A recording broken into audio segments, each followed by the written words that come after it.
École exceptionnelle, des élèves exceptionnels sur les bancs du savoir pour combler leur retard. Entre ces quatre murs, des héros du quotidien. Christian en est un déficient intellectuel qui dompte son handicap au milieu des siens. De son histoire émouvante, aucun chapitre ne lui échappe. Le ventre de ma mère que ça m'a arrivé quand il y avait un an, je ne peux pas marcher. On était parti au village pour voir le guérisseur. Plusieurs tentatives, mais pas de solution. L'ultime alternative, c'est de l'amener dans cette école des merveilles, le centre d'éducation spécialisé pour enfants à besoins rééducatifs. J'ai des oreilles pour écouter et j'ai une bouche pour parler. Cette unique école au Tchad offre à cette frange de personnes une éducation sur mesure teintée d'une bonne dose d'amour.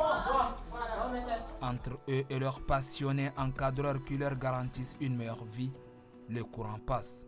C'est un peu difficile pour toute personne étrangère, mais nous qui sommes là avec eux, qu'on s'est familiarisés, on se trouve mieux à l'aise en leur milieu, quoi.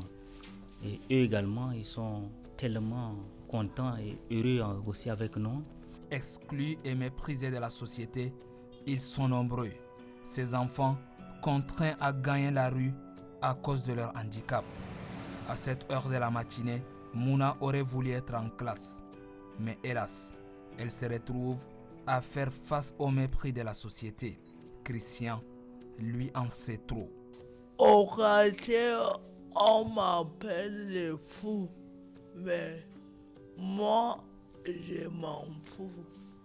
On me lâche avec cailloux. On m'insulte. Moi, je dis rien. Dieu sait que c'est comme ça qu'il m'a fait venir au monde. En dehors de cette structure privée, le Tchad ne dispose d'aucune institution publique destinée à ces enfants en situation de handicap. Les écoles spécialisées coûtent. Donc ce retard est dû au sous-financement du système éducatif tchadien. Voici pourtant ce que dit la loi 16 qui porte sur le système éducatif tchadien dans son article 4. Le droit à l'éducation et à la formation est reconnu à tous, sans distinction d'âge, de sexe, d'origine régionale, sociale, ethnique ou confessionnelle. L'éducation est une priorité nationale absolue.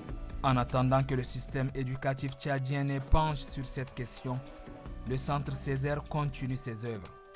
Dans cette classe, tous sont pleins de vie, pleins de rêves. Je vais devenir juge pour défendre mon pays. Rien ne les détourne de leurs objectifs. Leur force, c'est leur mental d'acier. Ils croient en eux et chaque fois que la cloche sonne la fin de l'heure, ils rentrent avec l'espoir de gagner le combat de la vie.